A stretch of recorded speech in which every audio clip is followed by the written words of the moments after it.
Bonjour tout le monde. Aujourd'hui, petit déballage de mon tour, de mandrin de tour. Le mien, il est ainsi dire mort. J'en ai commandé un sur un site qui s'appelle Othello. J'avais acheté ma lame de scie à ruban là-bas, que je vous déballe en même temps que vous.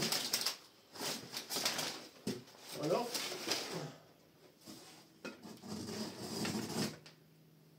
Les morts. Ça, c'est les morts. Donc j'ai pris un mandrin de tour un petit peu plus gros. Parce que j'avais un mandrin de 200 sur le tour. Et je sais plus rien faire de bon avec. Précision 0. En fait, quand je prenais une pièce dans le mandrin, en fait, je me suis rendu ça, enfin, compte de ça déjà il y a quelques temps. Donc j'essayais toujours de corriger, me mettre au comparateur pour essayer de régler la pièce. Mais bon. Et là je l'ai fini, malheureusement. Je l'ai fini. Donc j'étais en 200, donc là j'ai pris un 250. Là voilà la bête. Alors à la base, j'avais vendu mon tour, mon petit tour bleu que j'avais derrière vous, on va dire, derrière la caméra. J'ai vendu mon tour, donc j'étais parti sur un découpeur plasma. Et là, en fait, avec le mandrin, j'avais essayé de reprendre les morts, j'avais essayé de tout faire, et puis là ça va plus du tout, quoi. J'ai demandé conseil à une société à Aulnoy-Emery qui est dans l'usinage, qui sont vraiment super sympas. Donc voilà, carton vide. Et ils m'ont dit, écoute Alex, ton mandrin il est mort, et puis voilà, et puis je vois qu'il y avait quand même pas mal d'accros dedans, donc à mon idée, l'outil est déjà venu en contact. J'ai essayé de rectifier le faux plateau. Rien à faire. Il n'y a plus rien de précis. En fait, ce que c'est que le mandrin est voile. Le mandrin est voile à fond. Donc, ce que j'ai fait, bah. Voilà. Donc, c'est un. Moi, je dis toujours OTMT en anglais. Un QTR passe qu'on porte peut-être.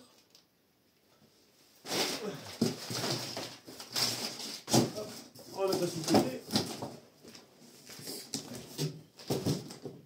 Je vais vous recadrer la caméra correctement. Voilà.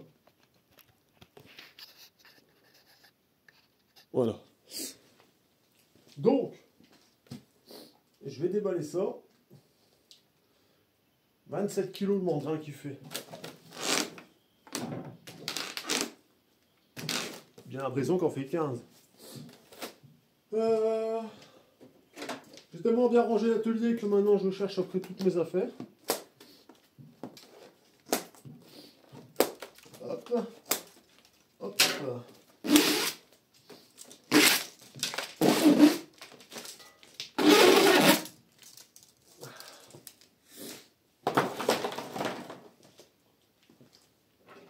C'est bien, c'est d'avoir un cutter. Bon, quoique les ciseaux vont faire le job.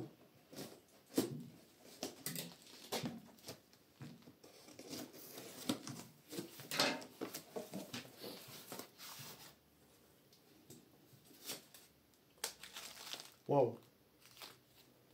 Ah bah là, je m'y attendais pas du tout.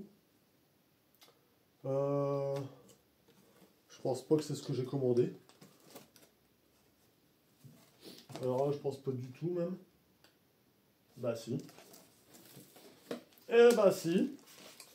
Ah bah écoutez, bah c'est super. C'est super parce que j'ai la clé mandrin. Ça, ce sont des morts donc prise extérieure. Ah bah, je croyais que je les avais pas avec. Alors, je les avais commandés en même temps. Mais là, je m'aperçois qu'en fait, j'ai tout. J'ai tout. Donc, bah, du coup, bah, ils vont pas me servir à grand chose pour le moment. Donc ici apparemment, bah, c'est marrant, le directeur qui a signé le certificat. Je sais pas si on verra bien, je vais me avancer au max. Il s'appelle Alex. Alors ça c'est marrant. Alors ça c'est vraiment marrant. Alors, je suis vraiment une grosse surprise parce que j'ai les tours intérieures. Enfin, qui vont se prendre en extérieur mais pas vers l'intérieur. Enfin, j'espère que vous allez me comprendre. Bah, du coup, j'ai des morts d'avance. Si j'aurais su, j'aurais commandé des morts doux. Enfin, c'est pas grave. J'ai même la clé de montage. Et j'ai même les vis. Et c'était pas indiqué.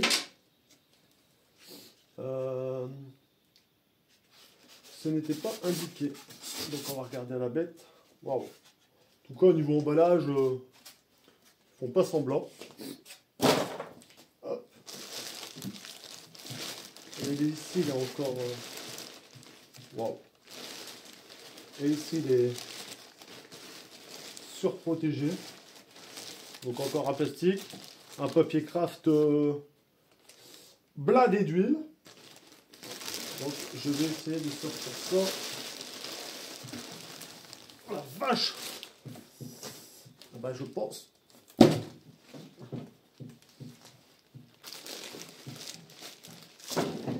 Je pense tout quand même bien moi. Voilà. Bon le moteur. Voilà. Papier craft.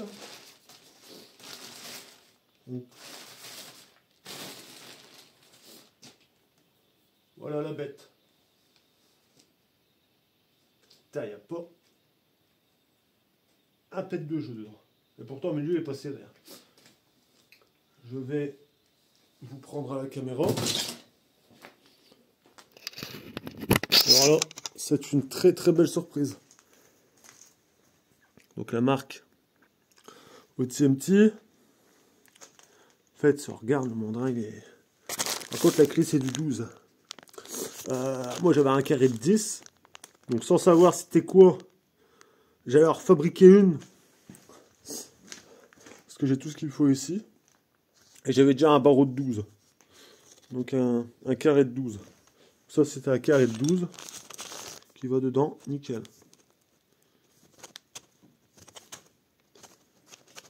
Génial. Génial, génial, génial. Ici, on voit une référence.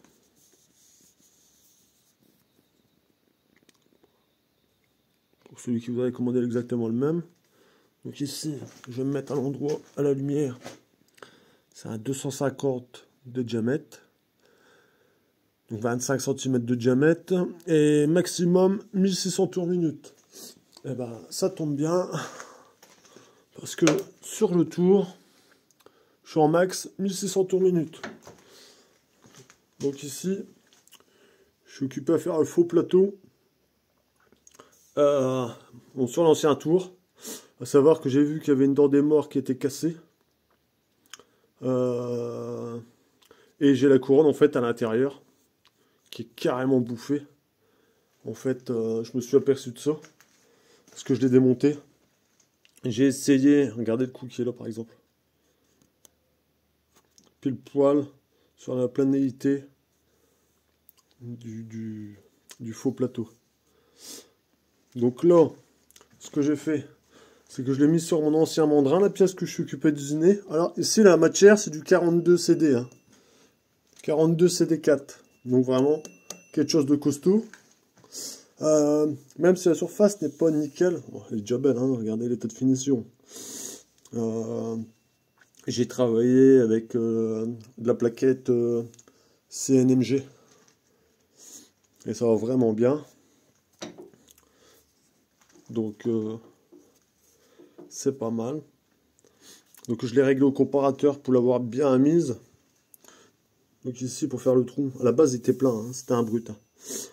Donc ici ce que j'ai fait c'est que j'ai soudé une pièce sur l'arrière. Qui est là.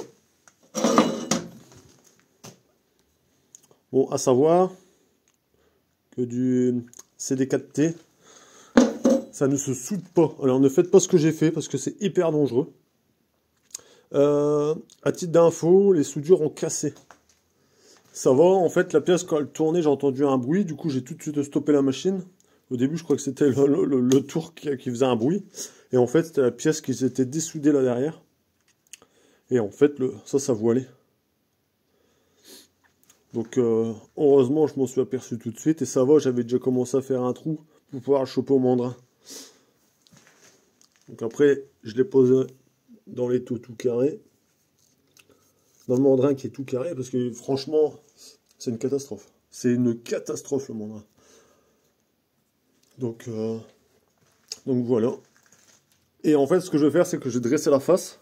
Ici, je vais faire l'échancrure de 160 à l'intérieur. En fait, il y aura un décroché de 160 sur 6 mm de profondeur. Ici. Et ça, après, je vais le prendre et je vais venir le monter sur le faux plateau qui existe déjà. Et là, je le rectifierai directement sur le tour, positionner ce faux plateau. Parce que le mandrin a du jeu. Et en fait, le faux plateau qui est ici, la broche, la sortie de broche, le nez de broche, il n'a rien du tout. Il n'y a pas un pet de jeu dans le roulement qui est ici. Le roulement du nez de broche, tout ça, il est nickel. Donc, voilà l'explication. Allez, en revenant à nos moutons, le mandrin, il est magnifique. Regardez comparé à ma main. Pourtant, j'ai déjà pas des mains de gamin. Il est franchement magnifique. J'aimerais bien savoir le retourner pour voir le dessous. Oh. C'est de toute beauté. Bon, alors à côté de chez moi, j'ai un centre, il y a un centre d'usinage juste à côté de chez moi. Je ne citerai pas de nom pour le moment. J'attends d'avoir leur accord pour en parler. Mais ils sont vraiment super sympas parce qu'ils se sont proposés sur mon faux plateau que s'il fallait faire les trous, parce qu'en fait c'est des trous qui sont à 120 degrés comparé à l'axe, ils sont tous à 120 degrés. Donc en fait ils m'ont proposé gentiment de refaire les trous à la fraiseuse. Le mandrin il est vraiment magnifique comparé à mon vieux coucou que j'ai là.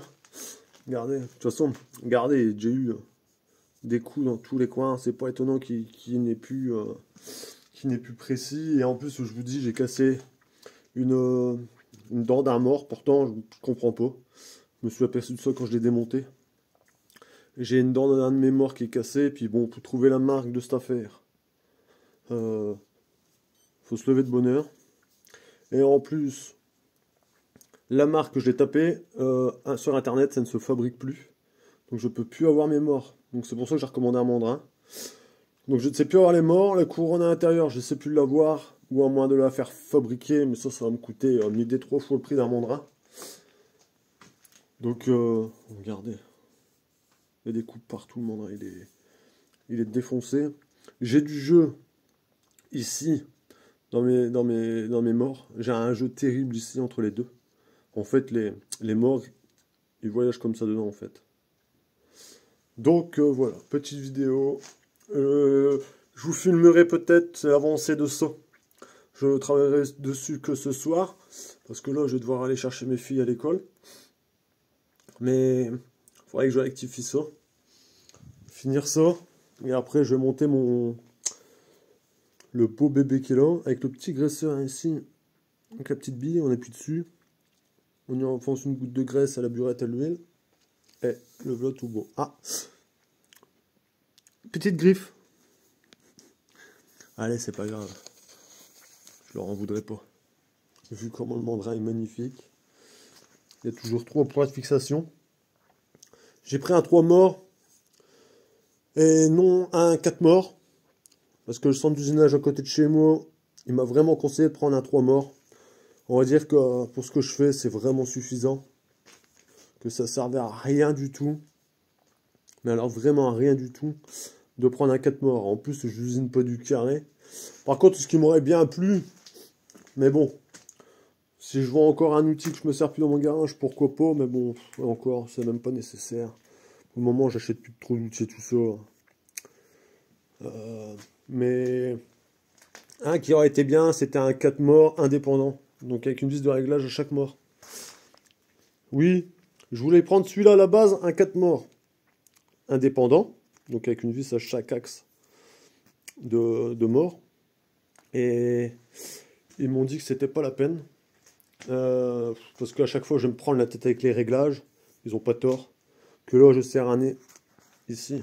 Donc je vais serrer ici, les trous vont se resserrer. Donc pourquoi se prendre la tête? Donc ils ont raison, mais bon, c'est quand même bien d'avoir un 4 morts pour faire des réglages vraiment beaucoup plus précis. Bon, théoriquement, celui-ci, il est donné normalement à 0,05. Donc ça devrait déjà être assez précis. Bon voilà, c'était petite vidéo du déballage. Du coup, avec la Clamandrin. Une belle petite Clamandrin sécurisée avec un ressort dessus. Bon alors ça, je suis vraiment pas fan. Le ressort qui est dessus, je vais le sauter. Parce que je suis vraiment pas fan des sécurités comme ça. Parce qu'en fait, ce qu'il y a, c'est que si on est occupé à regarder quelque chose, qu'on le laisse dessus, à chaque fois la clé va être éjectée, elle va tomber. Enfin, je préfère la laisser dessus de toute façon. Même si c'est une sécurité, vous allez me dire la sécurité. Moi j'ai toujours eu l'habitude avec ce genre de clé. C'est la clé que j'avais eue avec mon petit tour bleu à ce temps-là, parce qu'avec celui-là j'en ai pas eu. J'aime bien le laisser dessus. Regardez mes alignements, tout ça, hop, régler, jouer, hop, hop. Que là il faut toujours avoir la main dessus. Comme ça, de toute façon à chaque démarrage, la clé elle est là, le démarrage il est là. Donc, je fais toujours bien attention qu'il n'y a rien qui gêne. De toute façon, à chaque démarrage, je fais toujours attention à mon outil, à ma table, voir si ça frotte pas dessus, sur tout ce que j'usine. Je fais toujours attention. Je regarde toujours un petit peu à la périphérique, tout le tour, voir s'il n'y a rien qui gêne. Ah, ça va vite, quoi, un petit check. Hop. Pourtant, j'ai pas de sécurité de mandrin, j'ai pas de grosse sécurité qui vient se refermer au-dessus. J'aimerais bien ça, par contre. Parce que j'ai mon tuyau de lubrification qui doit être là quelque part. Et j'aimerais bien l'installer pour pouvoir lubrifier quand je fais des choses, quoi. Que toujours être avec mon huile à la burette, c'est un peu misérable. Mais bon, voilà. Donc la clé sécurité, à mon idée, le ressort de sécurité va sauter. Ça va être d'office. Et le mandrin qui est ici, même si j'ai cassé une patte, je vais regarder si je pourrais éventuellement pas juste retrouver des morts, mais bon, le coin, je la retrouverai jamais, donc dans le pire des cas, mais ça, je m'en servirai pour faire l'usinage. Je ferai un plateau diviseur, je le mettrai sur un plateau diviseur. Que je n'ai pas, j'aimerais bien en avoir un aussi. En même temps, j'ai tellement de trucs que j'aimerais bien avoir que... Voilà. On peut pas tout avoir dans la vie. Mais bon, je suis vraiment content de mon mandrin. Il est vraiment tout beau, tout gros. Je vais pouvoir faire des belles pièces et en plus, j'ai une plus grosse ouverture. Et comme j'ai les morts intérieurs et extérieurs, nickel. Bon, allez. Alors, je vais vous montrer un petit peu le montage du mandrin. Tout à l'heure, enfin là c'était tout à l'heure, je vous ai fait le tuto vite fait du déballage, sans trop de détails, hein. J'ai essayé de survoler vite fait. Donc là, je suis occupé à créer un faux plateau pour mettre à la place de mon mandrin en 200. Pour les personnes qui n'ont pas suivi, j'ai commandé un mandrin de 250 parce que le premier était mort. Donc à la base c'est du 200. Donc je vous montre un peu. Donc voilà la pièce. L'état de surface n'est pas dégueulasse. Hein. Regardez, on voit mon doigt à travers. C'est pas dégueulasse. Si j'avais fait une passe de finition, mais malheureusement le copeau il s'est mis entre la plaquette et le plateau, on va dire. Et donc ça a fait des traces dedans. Bon, après il n'y a rien de grave. Hein. Au doigt on sent rien. Quoi. Regardez quelle belle pièce que ça fait. Donc là, intérieur 80. Ici 160. Donc 16 cm. 8 cm. Et ici, je suis vraiment limite hors gabarit. Le diamètre extérieur, il fait 264 mm. Donc 26,4. Donc je suis vraiment limite. Hein. Je suis vraiment limite. J'ai beaucoup usiné avec de la CNMG, je crois que c'est ça qu'on dit, la plaquette là, c'est de la CNMG. Beaucoup avec ça. Bon, faites pas attention si la plaquette porte outil dans cet état-là, c'est parce qu'en fait, pour pas changer d'outil à chaque fois, je prends la CNMG. On va faire le petit chanfrein ici pour éviter que je m'arrache. Regardez un peu ici, on va essayer de le voir. Il est tout léger. Hein. Il est vraiment tout léger, il y en a assez pour pas se blesser en fait. Hein. Comme ça, si je prends l'outil et que ça me glisse des mains, je suis pas blessé. Bon, toujours, hein. N'importe quoi, on fait un chanfrein. Bon, j'ai pas fait le chanfrein ici parce que dans 5 minutes, je vais rectifier. Donc, de l'autre côté, je l'avais fait le chanfrein. Bon, ici, je vais le faire vite fait. Allez, je vais le faire vite fait pour pas me blesser parce qu'on ne sait jamais. Bon, après, j'ai des gants. Hein. Là, je les ai retirés, mais je mets souvent des gants parce qu'il y a plein de petits morceaux de copeaux comme ça qui volent. Et il y a des tout petits copeaux si on voit là. Et ceux-là, ils sont brûlants à mort. Donc, je mets des gants. Comme j'ai ma commande qui est juste là, ça projette. Hein.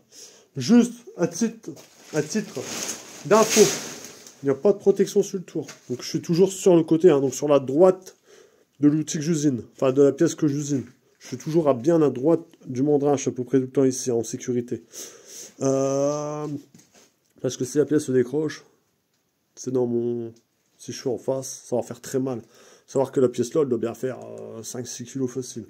Bon, à titre d'info, j'ai pas de sécurité. Regardez les copeaux jusqu'à où ils vont. Mais qui doit bien avoir un bon 5 mètres. C'est même étonnant que j'en ai pas sur l'établi. Ah bon, regardez. Jusqu'à dans le pied de l'armoire ici. Ouais, c'est raide hein, déjà. Et pourtant je fais que des passes de... Je fais des passes d'1 millimètre. Donc voilà, belle petite pièce. Allez, je continue, je vais pas faire du blabla 200 ans. Donc là, la pièce de ce côté-là, c'est fait. Donc maintenant, je vais démonter la pièce. Je vais retirer le mandrin pour venir voir si je suis bon. Pour mettre déjà dans mon faux plateau. En fait, je fais une réhausse en fait. Hein. Je fais juste une entretoise. Parce que malheureusement, ce tour-là, il n'y a pas de filetage. Soit j'aurais bien voulu faire un filetage, apprendre à faire des filetages. Mais malheureusement, j'ai pas de quoi faire le filetage ici.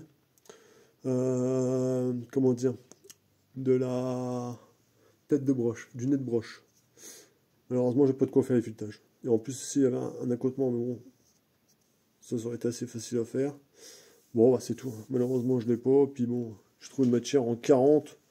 Bon, il a fallu du 70, voire du 80 pour venir faire ça. Savoir que j'ai pas de mandrin de secours pour me faire quelque chose de précis, donc le filetage j'aurais peut-être pas été beau, j'aurais pas eu le fini que j'aurais voulu en fait, le rendu. Puis si c'est pour avoir un mandrin qui saute toujours autant que celui-là, ça sert à rien. Donc voilà, donc ce faux plateau va venir sur un faux plateau. Comble du comble. Donc voilà, donc je fais une entretoise, et comme ça, je installe le gros pépère qui est là. Il est énorme, franchement. Pour du 250, regardez, il y a même des copeaux. Regardez sur la table. Les copeaux, j'en voulais partout. Partout, partout, partout. Bon, voilà. Hein. La clé du mandrin, la sécurité, elle est là. Ça se déboîte. Hein. C'est pour les gens, certainement, qui veulent le retirer. Donc, moi, je l'ai déjà retiré. Bon, allez. Je sais, c'est pas sérieux, la sécurité. Bon, jusqu'à maintenant, je touche du bois. Je n'ai pas oublié ma clé dedans. De toute façon, vous inquiétez pas, le jour que je vais l'oublier, je vais l'oublier qu'une fois, après je l'oublierai plus jamais. Non, mais je fais toujours hyper gaffe à ça, et encore une fois, je fais toujours le tour pour voir s'il n'y a rien qui gêne, quoi. Regardez, le mandrin, il n'y a rien qui traîne. L'outil, il est quand même assez bien décalé, il doit y avoir à peu près 3 cm facile. Donc, il n'y a pas de souci à avoir. Allez, je vais commencer à tout démonter. Et j'espère de tout cœur, alors vraiment, hein, comme on a les âges, il est bon. Parce que alors, je vais être dégoûté d'avoir raté une pièce comme celle-là. Je serais vraiment dégoûté. Allez, je continue, je vous reprends tout de suite après le démontage de tout ça, puis on regarde si ça passe.